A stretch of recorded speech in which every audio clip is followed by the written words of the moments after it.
కళ్ళలోంచి నీళ్ళు వచ్చాయి ఫస్ట్గా. ఇంకోటి అందరికీ హ్యాపీ వ్యాలంటైన్స్ డే అడ్వాన్స్. కానీ ఈ సినిమాతో వ్యాలంటైన్స్ డే వచ్చేసింది.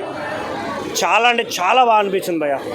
మెయిన్గా చెప్తున్నా, వాళ్ళు థియేటర్లో చాలా బాధ అనిపించింది ఈ సినిమా చూసినప్పుడు. రియల్గా అనుభవించిన వాళ్ళు ఎంత బాధపడి ఉంటారు. ఈ రియల్ స్టోరీ అనుభవించిన ఎర్రయ్య అనుకుంటా పేరు ఎగ్జాక్ట్గా, రియల్గా ఎంత పెయిన్ అనుభవించి ఉండొచ్చు. పాకిస్తాన్లో ఇరకపోయి తిండి లేక చాలా ఫీల్ అయ్యాను. బట్ మూవీ రివ్యూకి వస్తే నాగ చైతన్య గారి కెరియర్లో acting wise one of the best. Sai Pallavi గారు ఉన్న సినిమాల్లో సాయి పల్లవి గారు తప్ప వేరే ఎవ్వరూ కనిపించారు బేసిక్గా. బట్ ఈ సినిమాలో సాయి పల్లవి గారి డామినేట్ చేసి మరీ యాక్టింగ్ చేశారు నాగ చైతన్య గారు. చాలా క్యారెక్టర్లు ఉన్నాయి, చాలా బాగా చేశారు అందరూ. చాలా ఉన్నాయన్న.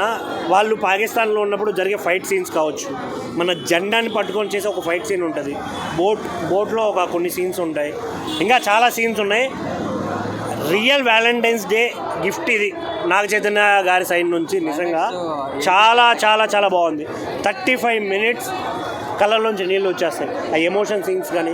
కాకపోతే నాకు అనిపించింది ఓవరాల్గా ఏంటంటే, ఆ బుజ్జి తల్లి సాంగ్నే రిపీటెడ్గా వాడి చెడదొబ్బారేమో కొన్ని చోట్ల అనే ఫీలింగ్ వచ్చింది తప్ప, రిమైనింగ్ ఓవరాల్గా అన్నీ వేరే లెవెల్ అనిపించింది. డబల్ కంబ్యాక్ అసలు. ఇక నుంచి తండేల్ ముందు తండేల్ తర్వాత అనే మాటే వస్తుంది అని గట్టిగా అనిపించింది నాకైతే. స్టోరీ రియల్ స్టోరీ కాబట్టి దాన్ని మనం ఏం చేయడానికి లేదు.